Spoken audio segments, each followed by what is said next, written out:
स्वाती मालिवाल गेल्या काही दिवसांपासून हे नाव चांगलंच चर्चेत आलंय। याचं कारण म्हणजे त्यांनी केलेला मारहाणीचा आरोप।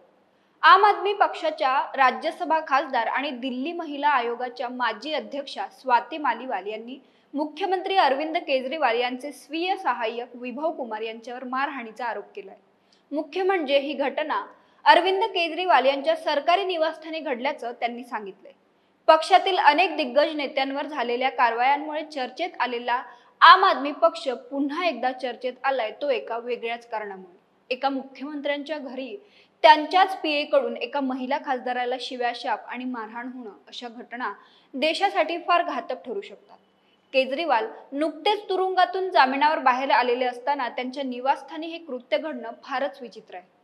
तर स्वाती मालिवाल यांच्यासोबत नेमकं काय झालं आणि त्यांनी केलेले आरोप काय, याबद्दलची माहिती आज आपण या व्हिडिओतून जाणून घेऊया। नमस्कार, मी अवंती भोयर आणि कॅमेऱ्यावर आहे आलेख चाळके। दिनांक 9 मे 2024 रोजी सर्वोच्च न्यायालयाने दिल्ली मद्य घोटाळा प्रकरणी तुरुंगात असलेले दिल्लीचे मुख्यमंत्री अरविंद केजरीवाल यांना अंतरिम जामीन मंजूर केला आणि लोकसभा निवडणुकीत प्रचार करण्याची परवानगी दिली। तर 2 जून रोजी त्यांना तुरुंगात समर्पण करण्यास सांगितलं। पण त्यांना जामीन मिळाल्यानंतर 3 ते 4 दिवसात त्यांच्या पक्षातील एका महिलेसोबत एक धक्कादायक गोष्ट घडली।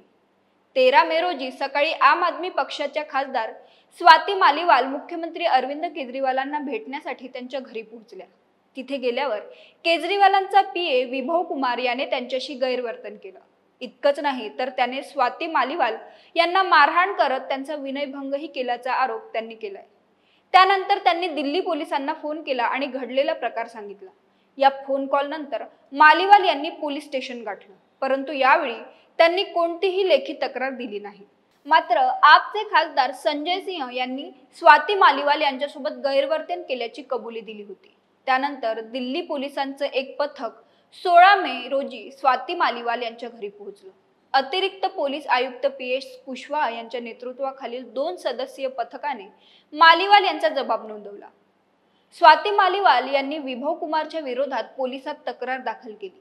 त्यानंतर स्वाती मालिवाल यांची वैद्यकीय तपासणी करण्यात आली आणि त्या रिपोर्टमध्ये त्यांच्या शरीरावर जखमेच्या खुणा आढळून आल्याच्या बातम्या माध्यमांवर आल्या। स्वाती मालिवाल यांच्या तक्रारीनंतर पोलिसांनी विभव कुमार विरुद्ध आयपीसी कलम 354 महिलेचा विनयभंग करणे, कलम 506 गुन्हेगारी धमकी देणे, कलम 509 महिलेचा अपमान करणाऱ्या उद्देशाने कृत्य करणे आणि कलम 323 मारहाण किंवा दुखापत करणे या कलमांअंतर्गत गुन्हा दाखल केला। त्यानंतर 18 मे रोजी विभव कुमार याला अटकही करण्यात आली।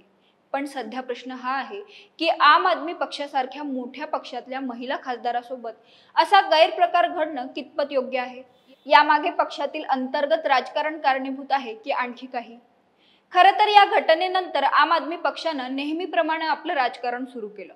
आम आदमी पक्षाने या घटनेला भाजपचं षडयंत्र आहे असं म्हणत अनेक वर्षांपासून त्यांच्या पक्षात असलेल्या स्वाती मालिवाल यांच्यावरच प्रश्नचिन्ह उपस्थित केलाय।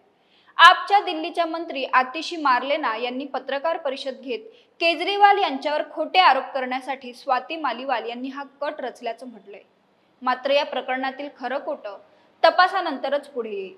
एकीकडे लोकसभा आणि विधानसभांमध्ये महिलांना स्थान मिळावं यासाठी पंतप्रधान नरेंद्र मोदींनी नारी शक्ती वंदन विधेयक मंजूर करणं आणि दुसरीकडे आम आदमी पक्षासारख्या मोठ्या पक्षातील महिला खासदारावर असा अन्याय होणं, यात बराच विरोधाभास दिसून येतोय। आधीच दिल्ली मद्य घोटाळा प्रकरणात आम आदमी पक्षातील अनेक नेत्यांनी तुरुंगवारी केली। त्यानंतर आता स्वाती मालिवाल यांनी केलेल्या आरोपांनंतर आम आदमी पक्ष आणि केजरीवाल पुन्हा अडचणीत येतील का? तुमचं मत कमेंट करून आम्हाला नक्की कळवा आणि महा एमटीबीच्या YouTube चॅनेलला सबस्क्राईब करा। धन्यवाद।